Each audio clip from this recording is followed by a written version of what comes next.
حیدرآباد میں ملاوٹی پنیر کا بڑا اسکینڈل، عید سے پہلے عوام ہوشیار، پولیس کی بڑی کارروائی۔ تلنگانہ کے دارالحکومت شہر حیدرآباد میں عید سے قبل ایک چونکا دینے والا واقعہ سامنے آیا، جہاں ملاوٹی پنیر کا بڑا ریکٹ بے نقاب کیا گیا۔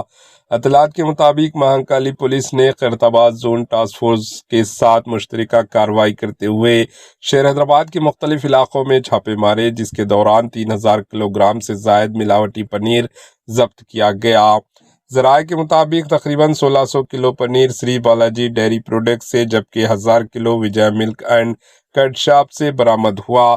یہ پنیر صحت کے لیے انتہائی خطرناک بتایا جا رہا ہے۔ پولیس حکام کا کہنا ہے کہ یہ ملاوٹی اشیاء خاص طور پر عید کے موقعوں پر فروخت کے لیے تیار کی جا رہی تھی تاکہ زیادہ منافع کمایا جا سکے۔